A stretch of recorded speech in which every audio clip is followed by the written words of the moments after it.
Hola, me llamo Javier y soy un yonki. Soy adicto a Johann Sebastian Bach. Hace tiempo decidí convivir con esta adicción incurable metiéndome sobredosis diarias. Y como terapia de choque voy a realizar un viaje en autocaravana por Alemania, visitando todos los lugares donde vivió y trabajó el maestro. Si eres un bajiano y sospechas que eres otro yonki, acompáñame en mi terapia.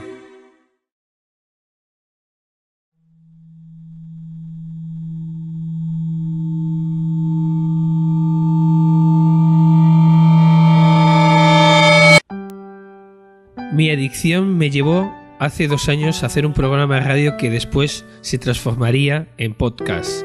Pero no era suficiente, yo quería ir allí, estar allí, vivir en primera persona el trayecto vital del maestro y caminar por los lugares que determinaron su obra. Pero hacer este viaje en solitario no era factible. Mi escaso tiempo libre debía dedicarlo al ocio familiar y además reconozco que esta parte de Alemania no es la más atractiva para 2 niñas pequeñas y una mujer que no comparte mi afición. Pero si hay algo en esta casa que nos gusta a todos es viajar en autocaravana y los mercaditos navideños. A partir de ahí nos dedicamos a soñar que el año que consiguiéramos ahorrar viajaríamos a Alemania antes de Navidad. Y entonces llegó a nuestra familia un diagnóstico de cáncer de mama para recordarnos que la vida son 2 días. Y tras unos meses duros, mi mujer lo superó y decidió cambiar su pragmatismo por un poco de carpe diem, y el deseo de disfrutar de la vida se impuso al dinero, al viajar en periodo escolar y a cualquier otro inconveniente.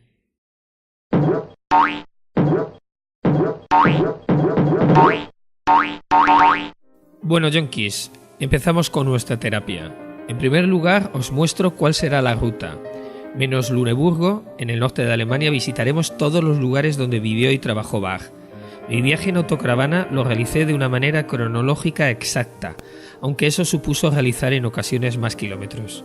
Antes de nada quiero deciros, mis adictos bajianos, que estos 5 vídeos y mi viaje es una manera de humanizar al creador de esa música que tanto nos conmueve. Tendemos a idealizarlo, a divinizarlo. Le vemos grande, corpulento, de edad avanzada y con el rostro muy serio, siempre devoto, con peluca y levita. Pero también fue joven y suponemos que temperamental, rebelde y amante. 20 hijos lo avala. Conocer su entorno nos ayudará a conocer al hombre. Pero si he de ser sincero, cuanto más estudio su vida, más desesperante se separa el hombre insulso y la genialidad de su obra.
Tras unos días visitando otros preciosos destinos, llegamos donde todo comenzó, Eisenach, la ciudad que le vio nacer y crecer en sus primeros 9 años, una ciudad que a finales del siglo XVII contaba con 6.000 habitantes. Hoy en día es una ciudad pequeña, pero que ofrece muchísimas cosas que ver. Acompañadme. Buenos días, estamos en Eisenach y hemos aparcado en un sitio muy bonito, una mañana muy fría. Esta mañana he tenido que ponerle calzos, lo he enchufado a la red Y la suerte es que tenemos aquí al lado un supermercado. Dejamos la autocaravana y nos disponemos a conocer esta ciudad. Es incluso hoy muy pequeña y andando se llega a todas partes. En primer lugar visitaremos la iglesia de San Jorge y la escuela latina donde estudiaron Sebastian Bach y Lutero. También veremos la preciosa casa de Lutero y la casa auténtica de nacimiento de Bach.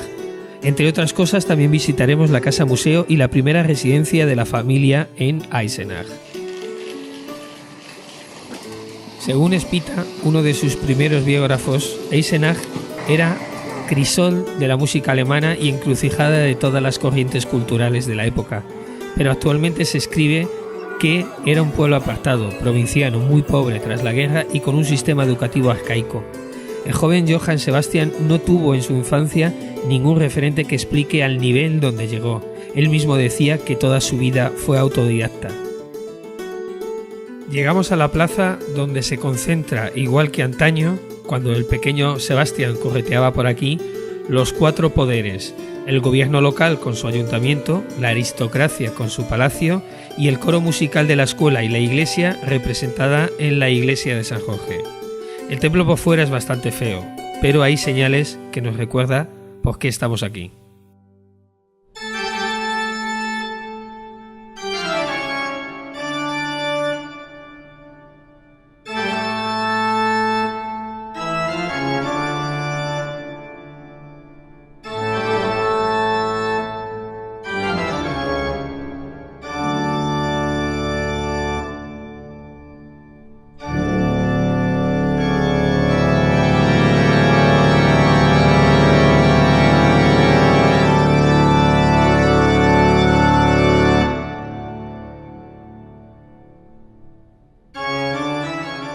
El templo por dentro es espectacular. Aquí predicó Martín Lutero. Aquí cantaba con el coro musical del colegio el pequeño Sebastián. Aquí trabajaba como organista su tío y ocasionalmente su padre. Aquí una mañana de verano y en esta misma pila fue bautizado. Un amigo de Ambrosius, llamado Sebastian Nagel, fue el padrino. A él le debemos el nombre de Sebastián, nunca usado antes en el clan Bach, pero que sentaría precedente a partir de entonces.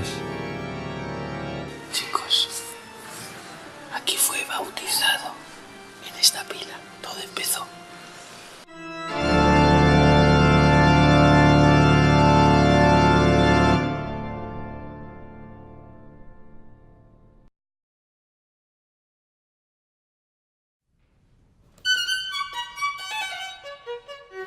En este edificio estudió Sebastián y participó en su coro musical. Sabemos que el libro más importante en la formación musical era un himnario. Entre los 4 y 10 años, Bach debió cantar con él día tras día, en la iglesia o en el colegio. En él se hallan varias melodías que luego usaría. La música y la religión ocupaba el 80% del tiempo en la educación de los jóvenes, pero nuestro protagonista faltó de esta escuela muchas veces, 258 días exactamente, y sus notas fueron más bien bajas. Para ayudar a su padre, por la enfermedad de su madre, en cualquier caso debieron ser tiempos felices. Y seguimos con nuestro paseo para visitar un bellísimo edificio, la que fue residencia de Martín Lutero cuando era adolescente. Observando esta casa me doy cuenta de los orígenes de buena posición y dinero de Lutero, en contrapartida de la humildad que ofrecía un puesto de trompetista municipal en el caso del padre de Bach. Es complicado determinar el lugar exacto del nacimiento del maestro. Sabemos que la familia estuvo alquilada 4 años en una casa que luego veremos, pero que luego compró con el dinero de una herencia de su suegra una casa en esta misma calle. Para obtener la ciudadanía era imperativo ser propietario, pero parece ser que también era habitual seguir alquilado, por lo que bien pudiera haber nacido en la casa de alquiler. La casa original no se conserva. En al menos 2 ocasiones ha sido completamente reformada, pero este sería su ubicación. Estamos delante de uno de los edificios residenciales mejor conservados y antiguos de Eisenach, la supuesta casa natal de Johann Sebastian Bach. A raíz del renacimiento de Bach en el siglo XIX, un biógrafo entrevistó a los descendientes vivos del maestro y determinó que esta casa perteneció a la rama Bach que estamos estudiando, pero la tradición oral se equivocaba, ya que eran una rama de los Bach muy alejada y en fechas posteriores. En realidad, en la época de Ambrosius, el padre, el dueño era el director de la escuela de latín. 50 años tardaron en quitar esa placa que constataba su error.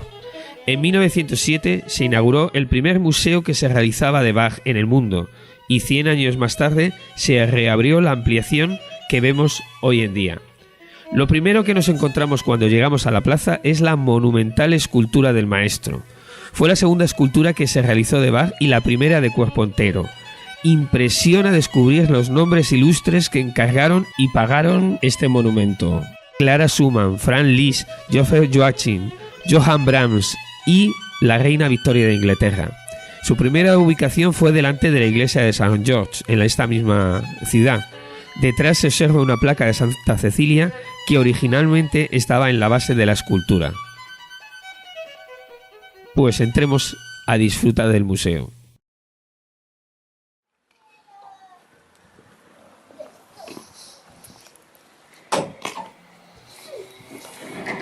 La Bach House, la casa museo, se divide en dos edificios que ocupan en total unos 600 metros cuadrados de exposiciones. La entrada se encuentra, como podéis ver, en el nuevo. El primer edificio que os mostraré es la casa residencial histórica. Está muy bien conservada y restaurada. Y en el piso inferior está muy centrada en la exposición de los instrumentos históricos que bien pudieron estar en manos del maestro. Y en el piso superior recrea las viviendas del siglo XVII y XVIII.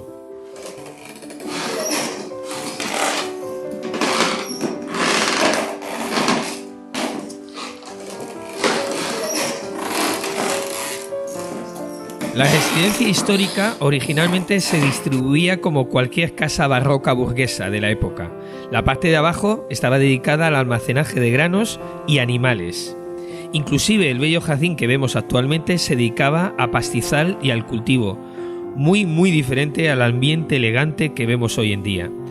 El piso superior era la zona reservada a la vivienda.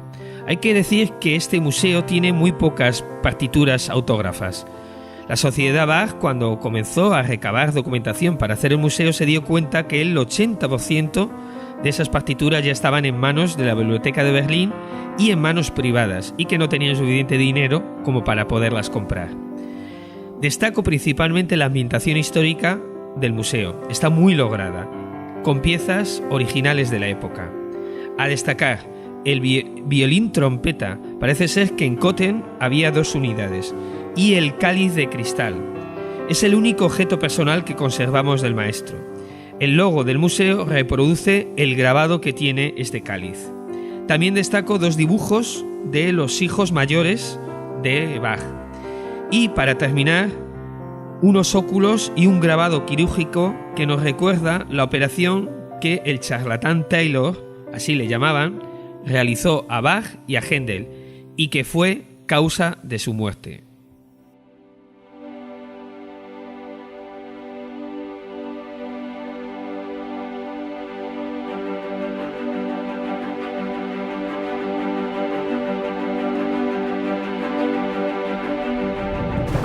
Y nos sumergimos en el edificio moderno. Destaca por su amplitud, luminosidad y el vanguardismo de su diseño. Encontramos en el centro un muro de luz. En él tenemos muchas estaciones musicales, que llaman ellos. Dentro se proyecta sobre una pantalla de 180 grados imágenes y música, toda una experiencia. Un manuscrito original y algunas primeras ediciones del Arte de la Fuga destacan del resto de obras expuestas. Aunque esta reconstrucción del busto del maestro me encanta.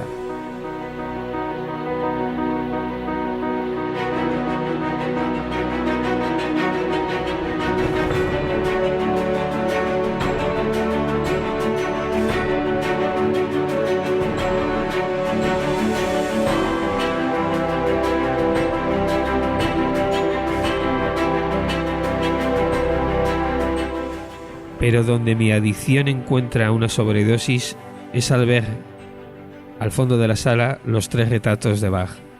Los 2 conocidos son copias, pero amigos bachianos. El nuevo retrato a pastel, que estaba perdido y fue reencontrado y presentado al mundo hace 3 años, es alucinante. Sabíamos de su existencia a través de 2 cartas de su hijo Carl Philipp. Representa un Bach de 45 años, afable y feliz.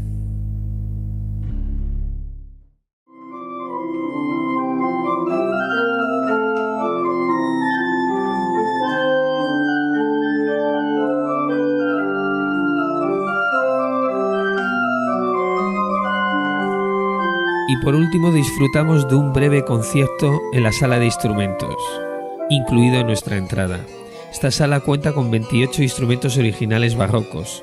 El concierto se realiza tocando 4 instrumentos de teclado originales, 2 órganos positivos, un clavicordio de 1770 y una espineta de 1765 construido por un sobrino de Silbermann.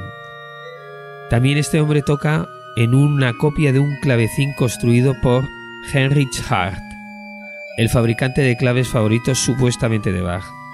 Todo un placer para los sentidos.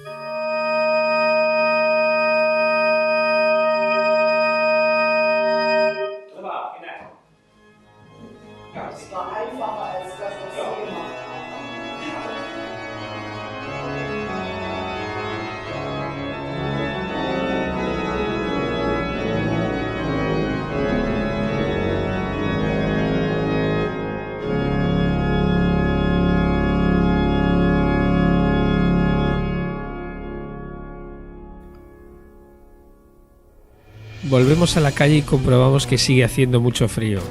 Justo detrás del museo se encuentra la casa donde la familia Bach estuvo viviendo alquilada al menos 4 años.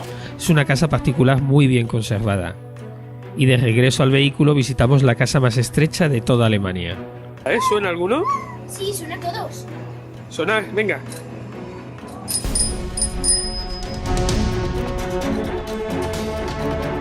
Otra manera de autocaravanismo. Curioso vehículo. Y la nuestra es la última, preparada para marchar. El pueblo de Eisenach siempre se ha considerado la puerta de entrada a los famosos bosques de Turingia, pulmón de Alemania, de la misma manera que se hacía en tiempos de Bach.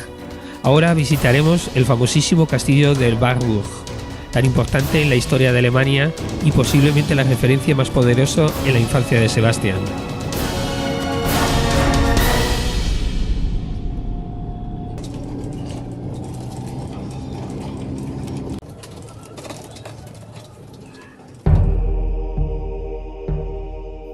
El Wartburg es uno de los castillos más famosos y populares de Alemania. Pertenece al patrimonio de la humanidad. Es tan famoso por 2 sucesos. En el siglo XIII se celebraba anualmente un concurso de trovadores y en el siglo XVI Martín Lutero se escondió de la persecución que recibía de la Iglesia y aprovechó para traducir la Biblia al alemán. Este simple hecho es la base de la Revolución Protestante, que intentaba acercar la Iglesia al pueblo y produjo a su vez unificar todos los dialectos germánicos conformando lo que es el idioma alemán actual. Pero aparte de estos datos históricos, el castillo es espectacular, tanto en el exterior como en el interior, y las vistas a la ciudad de Eisenach desde arriba, impresionantes. Cuando nació Bach, el castillo servía de residencia al duque Juan Jorge I. Eisenach estaba amurallado y protegido por otros 3 castillos cercanos. Además, sabemos que el padre era trompetista de la corte, por lo que no es de extrañar que en alguna ocasión, acompañando a su padre o quizás al coro de la escuela, atravesara las puertas de este castillo.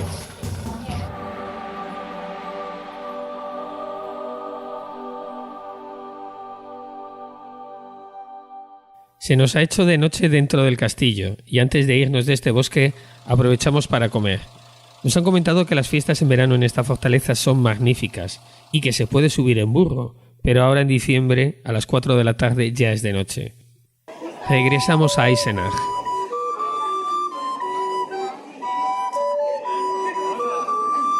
Una de las razones para realizar este viaje a los sitios de Bach en diciembre es para darle a mi familia, que me acompaña, un aliciente al margen de mi adicción, los mercadillos navideños. El mercadillo de Eisenach es pequeño como la ciudad, pero encantador. Nos sigue sorprendiendo que son mercadillos de comida y bebida principalmente, no de artesanía, y que los turingios disfrutan de ellos a pesar del frío. ¿Cómo se llama este personaje? Martín Lutero. El protestón. No puedo evitar pensar en el pequeño Sebastián correteando por uno de estos mercadillos acompañado de uno de sus hermanos o de su anciana madre. Tened en cuenta que María Elisabetta tenía 41 años cuando le dio a luz. Pero ahora a descansar, mis estimados compañeros de terapia, que aún nos espera muchas dosis de rumbo a Bach.